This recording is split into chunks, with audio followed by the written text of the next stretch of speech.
لمن حمیدہ کا ترجمہ تک نہیں جاتا. اور وہ صحابی تھے عربی جاننے والے. اس نے جب سنا تو اللہ کی حمد کثیر انداز سے کرنا شروع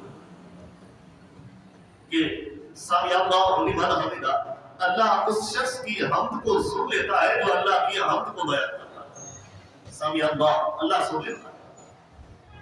بولی من حمیدہ، من وہ شخص جو ہم اللہ کی بیان کرنا.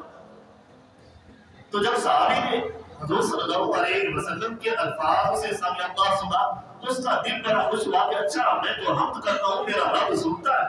تو جب اس کے دل کے اندر یہ خیال پیدا ہوا تو اس نے پھر آگے روایت پڑھی، تو روایت میں موجود ہے کہ اس نے کہا کہ حمدن کثیرا، اے اللہ میں تیری بہت زیادہ تعریفیں کرنے والا ہوں. تو کہنے کا مطلب، اس روایت کو سنانے کا مطلب صرف یہ ہے کہ الفاظ منہ سے جو نکالو اس کی تاثیر ہمارے دلوں تک بھی جانی چاہیے. اللہ سے جب معافی مانگو، استغفار کرو، اللہ سے جب گناہوں سے تائب ہونے کی دعا کرو تو اس کے اثر اپنے جسم پر بھی نظر آنا چاہیے.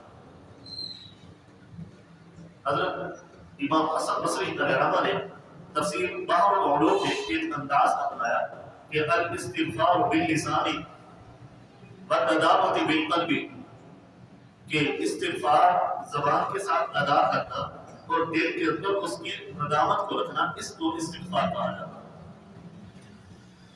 فرمائے یقال الاستغفار باللسان بغیر ندامۃ القلب، ایسا شخص جو استغفار صرف زبان سے کہتا ہے بغیر ندامۃ القلب، اس استغفار کا اثر اس کے دل کے اندر موجود نہیں ہوتا تو اس کے استغفار کرنے کا بھی اسے کوئی فائدہ نہیں ملتا.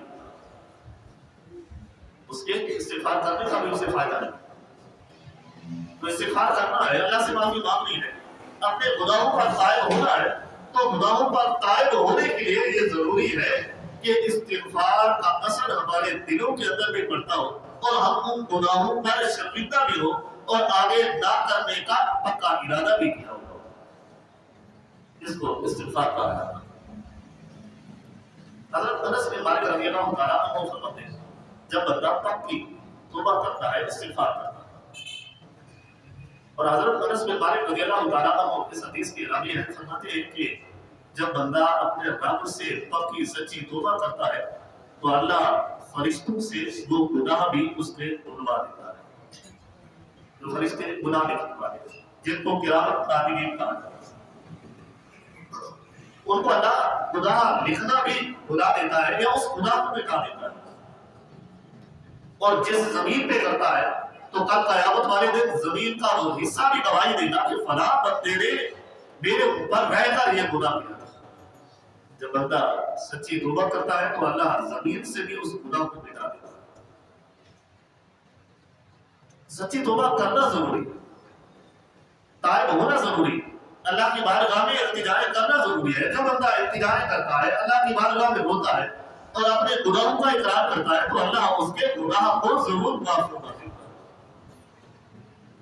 اور فرمایا کہ کل قیامت والے دن جب وہ بندہ اللہ کی بارگاہ میں حاضر ہوگا، میرا رب اسے ایک گناہ کے بارے میں بھی نہیں بتائے گا کہ فلاں تو نے میری نافرمانی کی تھی، کیونکہ اللہ خود ہی اس گناہ کو مٹا دے گا. اب گناہوں کے انداز میں ہماری زندگی ہر لمحہ اپنے رب کی نافرمانی پہ بھری ہوئی.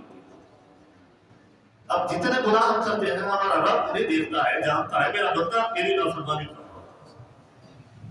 اگر میرا رب چاہے تو ہمارے گناہوں کو عیا بھی کر سکتا ہے، ظاہر بھی کر سکتا ہے، لیکن ہمارا رب ہمارے گناہوں پر پردہ ڈالتا ہے اس وجہ سے کہ میرا بندہ ہے آج غفلت میں ہے، لیکن ایک لمحہ ایسا آئے گا کہ یہ میرے سامنے گڑ گڑائے گا. جب یہ گڑ گڑائے گا تو میں اس کے گناہوں کو معاف فرماؤں. اسی انداز میں تھوڑا سا ایک نظام کے تحت دیکھیے کہ ایک گناہ میرا باپ کیوں دیکھے، ایک گناہ میرا باپ کیوں دیکھے، دیس نکالا کہ جو ہم نافرمانیاں کرتے ہیں اپنے رب کی، اگر ایک دن اپنے والدین کی نافرمانی کرے تو والدین ہمیں گھر سے باہر نکالتے ہیں. یا ایسے گناہ جو ہم کرتے ہیں ہمارا رب ان گناہوں کو دیکھتا ہے، اگر اس ایک گناہ کو ہمارے والدین دیکھ لیں تو ہمیں گھر سے بھی وہ باہر نکالتے. ایک گناہ میرا باپ کیوں دیکھے، دیس نکالا ਲੱਖ ਗੁਨਾਹ ਮੇਰਾ ਮਾਲਿਕ ਵੇਖੇ ਜਿਹੜਾ ਪਰਦੇ ਪਾਵਨ ਵਾਲਾ।